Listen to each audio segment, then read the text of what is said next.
Hello, my friends, and welcome. Let's go straight to the Pokrovsk-Myrnograd direction because we have some of the updates that are happening almost every day. There are some of the minor changes, but sometimes they could be significant, as it happened the last night. So we have the confirmation that Ukraine finally started the withdrawal of the forces in the southern part of the pocket from all of those villages which were previously in a gray zone, and some of them are still in the gray. So Novopavlivka, Chunishina, Novoukrayinka, and also from Suhy Yar, it seems like, from this village as well, Ukrainian forces are retreating to the southern area of Myrnograd, and also they try to bypass the main road because it's been controlled by Russians, it's been mainly cut. They want to go to Myrnograd to get there somehow, and also somehow to leave this bottleneck. But still there is not yet the command for Ukrainian armed forces to leave Myrnograd completely. Well, I personally consider this one as the late decision by Ukrainian military command. It's not just my rhetorics, Ukrainian officers are saying about it. They are even screaming, accusing Ukrainian command as well. I'm gonna quote what our guys are saying, writing, typing. Because they're in desperate, they spread the messages also openly in internet. The messages are being taken by our volunteers and even by the Russian propaganda, showing that definitely the situation is not good for Ukraine. But the start of this movement from the south, it's more or less positive step for Ukraine. Still, Ukraine will not be able to withdraw their forces completely without losses. At this stage, it's already not possible because, again, Russia established the control over the key supply logistics areas, roads, and connections. So it's going to be very difficult. And I hope that the weather will deteriorate even more. There will be fog, there will be rain for our guests to retreat more or less safely, as safe as possible. So the main problem now for the southern group is this Russians' advancement. We have the confirmation filmed by Ukrainian drones. They show the presence of the Russian armed forces there. Ukraine now tries to use drones to somehow slow down the Russian army advancement, but still sabotage groups are out there. They already crossed the road. Our drone operators are working 24/7 to eliminate the threat, but still Russia basically has more army men, and they use those army men in those straightforward attacks. They don't care about the losses. So against this kind of the enemy that goes and goes, it's very hard. Plus, as you saw in multiple of the videos, Russia also uses the bad weather, then drones are unable to fly for advancements, attacks, and so on. Yes, for now, this drone operation of Ukraine was successful, but Russia is using aviation gliding bomb strikes. By the way, we have not so good news about the Russian aviation gliding bombs. It seems like Russia boosted the production of this very devastating weaponry. I'm gonna tell about it a little later in this video. And Russians already put their flag in this industrial part and advancing from it. It means that they pretty much created the bridgehead in this southern area, and soon they're gonna advance with the main forces from Promin. Myrnograd is still mostly under Ukrainian control, but it's gonna be changed very soon, and the most threat is now coming in this bottleneck for the southern Ukrainian army group. Again, there are not thousands of Ukrainian soldiers, as Russian propaganda says, but still the life of every Ukrainian soldier is so important. There are hundreds of Ukrainian soldiers presented, and let's be honest, Ukrainian command is pretty much led to evacuate our guys. And there was also the Russian advancement towards Gnaktivka and Rih, areas of the Pokrovsk itself. Here Russians put their flags, and they were spotted already at this crossroad few days ago. And this area on Ukrainian or pro-Ukrainian maps is still not the red one because of the presence of Ukrainian group not far away from the central government building of Pokrovsk, but they were spotted there, I guess, 2 days ago, and what is happening there right now, it's hard to say, but those flags were put not a long time ago, so potentially it could be all the red area already, but Russians still cannot advance with their main forces across the railroad. For them, this is the big bridgehead, the southern part of the city, and here they act just with the small sabotage groups. On their maps, on Russian maps, we're also gonna check out those. Russians already took control over Rivne, and definitely there are reports from Ukrainian army as well that Russians are spotted there, but occasionally, yeah, we are not speaking about the bridgehead, and those small Russian groups, they cut Ukrainian supplies in this bottleneck. Also, not a good thing that Russians went to Rodinske. Rodinske plays a very great role. Again, we have some of the Ukrainian drone video operation on the ground, but if you kaput 1-2 Russian troops, it doesn't mean that next will not come to the specific place. If they are there, believe me, there will be many more of Russians. That's their tactics. And before, Ukraine operated in Rodinske even with a tank because there was the fog and Russians couldn't find that tank. But now it's way more difficult. If Russians take Rodinske, there's going to be the risk, and not for Myrnograd. For Myrnograd, it's already understandable, and for Pokrovsk as well, yeah. But in Rodinske, there is the road that goes northbound, and potentially Russia may advance towards Belitske, Dorozhne, and to Dobropilya itself. Before, it was one of the main vectors for Russian attack, but luckily Ukraine deployed the first Azov Corps that cancelled this attack completely, and Ukraine almost finished the Russian group near Shahove. And that's the Russian map. I see it's kind of complicated, yeah, but here is Pokrovsk, I hope you can see it, and also Myrnograd. So there are minor differences with Micro Center 3, minor differences also with the deep state military map source. What Russians say that in Rivne they went with a gray zone and operate from the south of the settlement, possessing the threat for Ukraine, and they color the entire Pokrovsk. Pokrovsk is over here. This area is entirely in red. Well, I would maybe even agree with that, because we have the confirmation about the new confirmation about them putting their flags there. The presence of the Russian forces there was confirmed, and the Ukrainian infantry, I think it withdrew from the information I have from this government building 2 or maybe 3 days ago. And without the presence of Ukrainian army, definitely we may put it into the red one. Also, Russians say that they were capable to cut Myrnograd into 2 of the parts, southern and northern, but we saw the video that Ukrainian drone successfully hit Russian positions there. It doesn't mean that they will not advance there any longer, no, but for now I wouldn't say that those parts of the Myrnograd completely cut, no. Again, Ukrainian drone operators are working hard to find out all of the Russian vehicles, all of the Russian infantry in the area. Some of the pictures were shared by Sternenko, volunteer. My friends, I would say that without drones, without those volunteers, Ukraine would have lost this war a long time ago. Maybe completely, maybe not. That's the Russian Baba Yaga drone, by the way. Yeah, they also have big drones, but kind of rarely compared to Ukraine. And now I'm gonna read the statement from one of our officers. Sorry, it's not pleasant, but I have to do it. 2 weeks ago, it was clear that the presence of our blocked units, small separate groups in Pokrovsk had no military sense. They could not hold back the enemy's advance and could only remain as suicide fighters if they were not withdrawn. And they were not withdrawn. No corridor was made. They continued all this time to fearlessly resist the enemy constantly infiltrating Pokrovsk. And they did not surrender, they do not surrender now either. Some of them have already died, and they will all die because nothing reaches them, and no one can help them anymore. But we know that they are right now in battle, in their last battle. They are forced to surrender, but they do not surrender. So those who allowed this to happen know that you are criminals. You have brought the situation to exactly where it is. Our best warriors should not die like this, but they have died, and the rest will die exactly like this, because of you, degenerates. Report concluded. A very pessimistic message conducted by one of our officers, spread by our volunteers. I'm not making this up, my friends. This is how they see the situation. For me, actually, I'm in lack of lots of the information because I'm I'm far, far away from Myrnograd Pokrovsk pocket.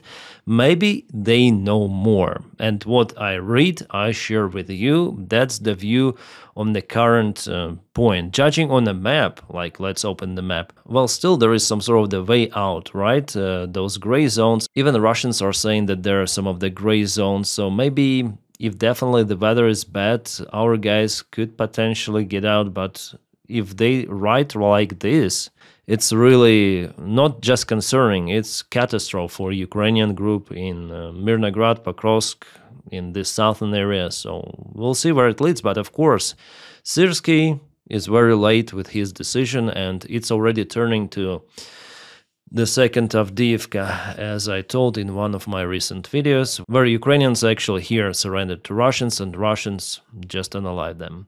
And the deep state, well, it gives us more gray zones. Let's go to the satellite image. So yeah, definitely more gray zones.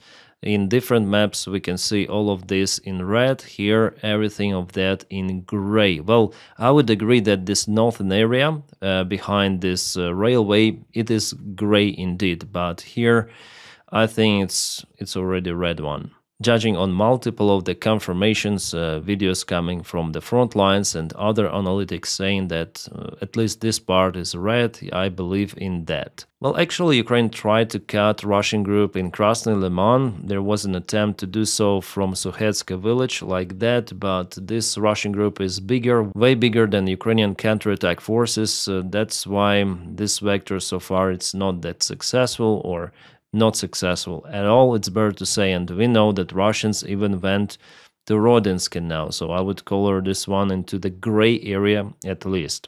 So unblocking Ukrainian forces here, and they're in operative encirclement. If Russians are controlling at least this road with their drones, yes, we may speak about operative encirclement. Unblocking Ukrainian army will be very, very hard, if not impossible at this stage. So as I told you, the best case scenario right now is just to leave this area using bad weather.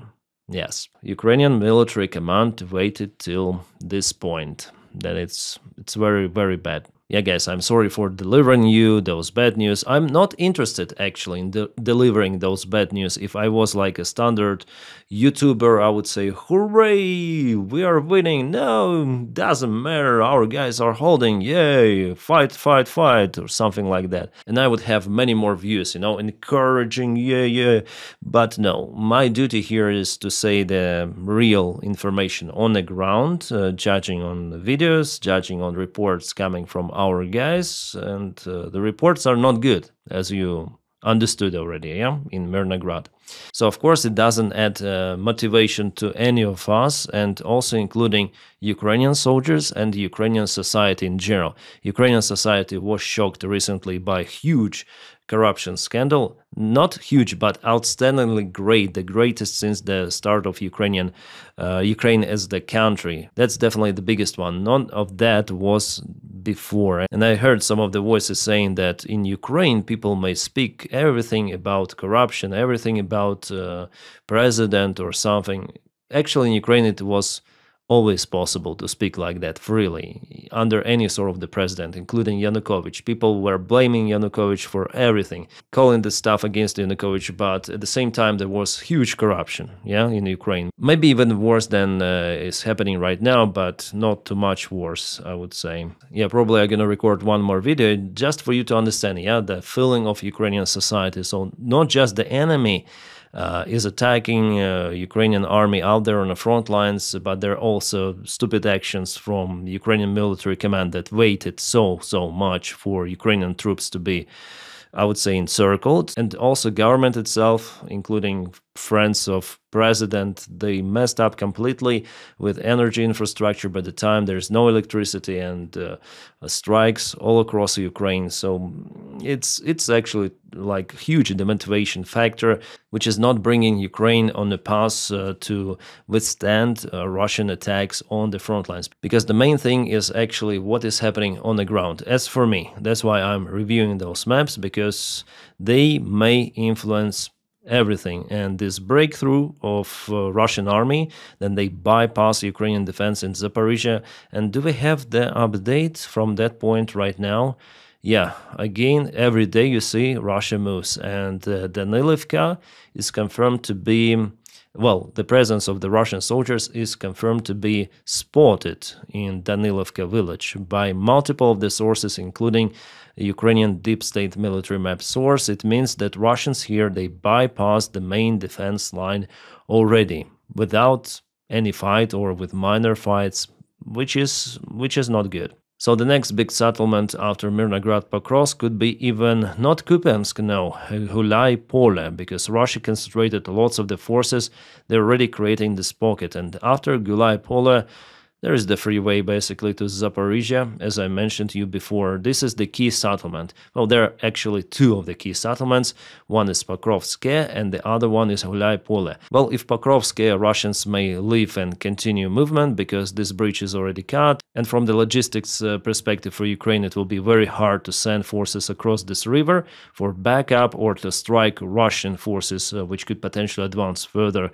So they may leave actually Pokrovske behind, but Hulai Pole, no, they must take it, and we'll see if they're gonna use the same infiltration tactics here. For Russians, in this case, it's gonna be more complicated because there is the river ongoing, so natural obstacle, just a single bridge over here. No, there is one more small bridge, but still it's gonna be complicated for them in Hulai Pole, not as in Pokrovsk, I hope. Well, at least from the geographical perspective, it's complicated. Plus, if Russians are now spotted in Danilivka, it means that they already mainly cut, yes, the supply connection from Pokrovske to Hulai Pole. Ukraine cannot send the forces through this road, only from this direction via Zaliznychne, because there is the railroad ongoing through this village. That also potentially restricts the future defense of Hulai Pole. And Russians also attacking in Kupiansk direction. For example, it was yesterday, it is today. They advanced with the main forces towards Stepovo-Novoselivka,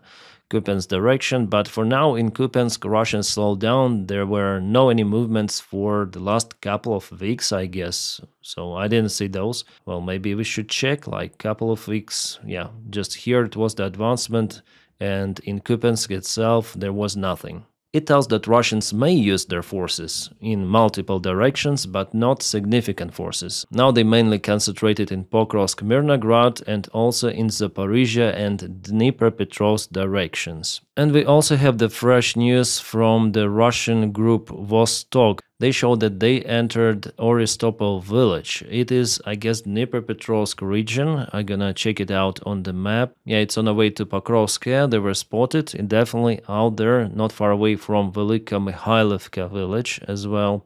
Well, that's why we have this advancement, yeah, this gray zone. But if Russia is presented in multiple of the areas of Oristopol, it means that there is the fast advancement. I want to know if this bridge is still out there, if Russians are capable or not to cross this river here to the bigger village of Velika Mikhailivka. If they are successful with their infiltration from Oristopol, or maybe after Alexeyevka, if they go to Tikhe, and here they're gonna cross it from this shore, they may go and advance towards Pokrovske. Let me show you. So here is Pokrovske. They may go from two of the sides, potentially, from this side and also from the southern area. So maybe the idea is to create this bridgehead, and maybe after all Russians want to occupy Pokrovsk on the way to Zaporizhia. And that's how the fog is looking from the camera of the surveillance drone, somewhere on the front or close to the front lines. The weather conditions, as you can see, they may allow some movement of supplies, armies, and so on. So Ukraine should wait. Like the best case scenario, again, for our group in Myrnograd is just to wait for this kind of the weather and move out. And hopefully in the coming days there will be the period of this very bad weather, so Ukrainian military command should analyze the weather conditions, forecasts, and call our guys to evacuate at the proper time to minimize losses. Yes, there still could be losses, because Russia controls everything kind of precisely. This bottleneck the way out from Myrnograd, but it seems like our guys have no other choice. Well, now in Zaporizhia, Ukraine tries to hit some of the roads to slow down Russian attacks. The aviation gliding bomb caputed this bridge, but I think it's kind of easy to bypass it. Maybe I'm wrong, but it will hold Russians probably, but not too much. Yeah, sorry guys for delivering not so good news. So exclusive, Russia plans to make up 120,000 glide bombs this year, Ukrainian intelligence says. Not just that, they also plan to build 30,000 Shahid drones, including jet Shahids, remotely controlled Shahids. Actually, Russia has different modifications of Shahid drones. Yeah, we call them Shahids. They're indeed now Giran, fully made in Russia. So they're not receiving any sort of the spare parts from Iran itself. But there are some of the spare parts, micro schemes, and components produced even in the Western countries. Unfortunately, they also have those components in their missiles and so on. They also prepare to start the massive production of the jet engines to be installed on the gliding bombs to increase the range of the gliding bombs up to 200 kilometers. They have already used those bombs and they're satisfied with those and want to build more. Moreover, they are now testing the new prototype of the more powerful engine, which may glide this bomb. It's no longer a bomb, I guess you may call it a cruise missile, yeah? So this new type may fly, potentially may fly by 400 kilometers, and it is very bad. Because even if you compare the classical cruise missile with the gliding bomb may carry lots of the payload like TNT, FAB 1500, 5000. Those are very devastating. So then cruise missile may, let's say, harm the building somewhere, let's say create some sort of the hole in the building. Aviation bomb will destroy the building. Depends on munition, of course. It may even destroy the block of the buildings. That's how powerful it really is. So if Ukrainian engineers are now still capable to restore, for example, some of the thermal power plants, to get electricity, to get essential water supplies and heat supplies after Russian strikes, with some days they're being restored, usually after drone strikes, after cruise missiles. With aviation gliding bomb, it's going to be completely destroyed, like flatlined literally, so nothing would be left to repair. So you need to build new, and that may take years. And then you build again gliding bomb, and it's gone completely once again. From what we know, Ukraine is working on some of the solution to intercept those gliding bombs, but Russia may produce those massively, may launch those massively, and there is no robust variant how you may intercept those. It's more complicated than to intercept cruise missile or drone. Now to some of the political news. I was really impressed with the brave use of Slovakia.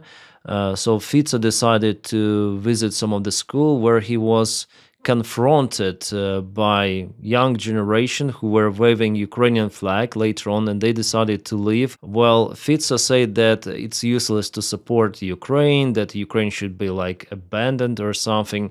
And those guys say that no, Ukraine should be supported, and Fico called them, his own young generation, basically kids, to go and fight if they really want it, to fight for Ukraine or what. I don't know. I didn't understand it. What he told, like, what is in his head of this Fico? Well, guys, they waved the Ukrainian flag and they left, marching out, leaving Fico alone with his thoughts. Yeah, that's Fico over there. Is he ashamed? Absolutely. He doesn't have the shame, and he also wants to block Russian confiscation of the Russian assets in the European Union. That is how he really wants to support Russia. So fuck him. Well, I understand that some of our partners, and Slovakia is not that close partner of Ukraine any longer under Fico, but some partners, they definitely start to ask questions from Ukrainian government about corruption and whether Ukraine can guarantee that those corruption schemes will not be implemented any longer. Yeah, definitely that's the challenge now for Ukrainian government as it is, because there are lots of them strange institutions. And yeah, I filmed separate video about that case.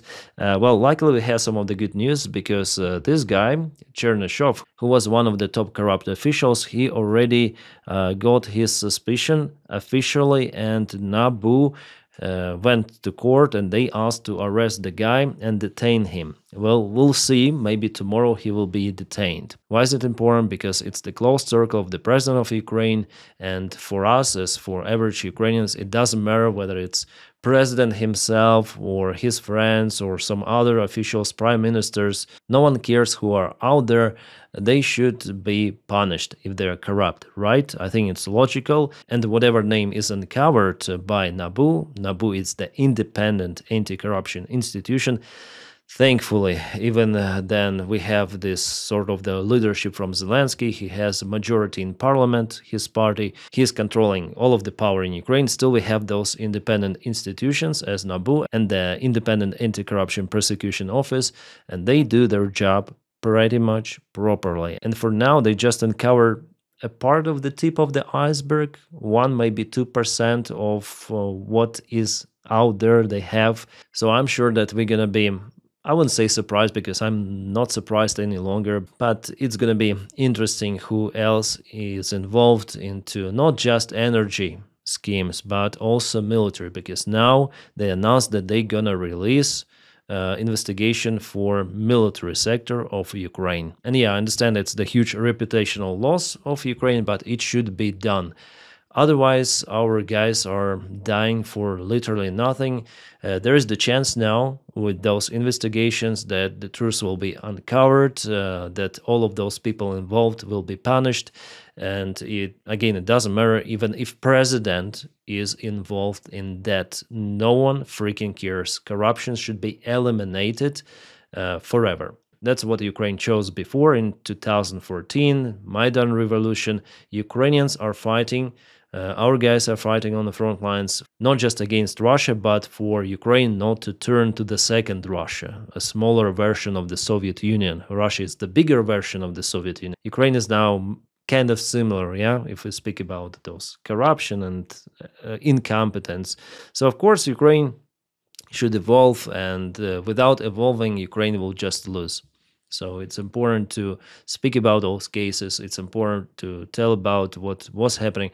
It's similar to this Epstein case, Donald Trump. Whoever is involved, whoever is in the Epstein list should be punished. I hope you all agree. It doesn't matter if there is a president, Donald Trump, his friends, doesn't matter. Law is above everyone, yeah. So the same goes for those corruption schemes in Ukraine. It's like Ukrainian Epstein files, yeah. The crimes are different, but idea is the same, that no elite should put themselves above the law and above other people. Well, guys, with that, I hope for the better news tomorrow. I hope that somehow miraculously our guys will go out of that Myrnograd pocket all alive, and everything will be fine. I just hope that it will be like that, and I just hope that there will be no similar mistakes done once again. And finally, Russians will be stopped with their advancement. By the way, we had some of the good news today, yeah, with some of the strikes on Russian port Novorossiysk and on some of the Russian refineries. Novorossiysk is not working, Saratov refinery is not working either. So who knows what news we're gonna encounter tomorrow. Just stand by for my updates, and I'm gonna be here all the time with you. My friends, if you want to support the job that I do here, you are very welcome to join me on Patreon. The link is in the video description just below, or you may press join button to join the membership of this channel. Thank you so much for maintaining my motivation to film content for you every day. If you are out of this option, you may just press your like to this video and also subscribe for the channel. That's how you propel this video in YouTube algorithms. Thank you so much for that as well. My friends, I wish you all a peaceful sky wherever you are, and have a great time.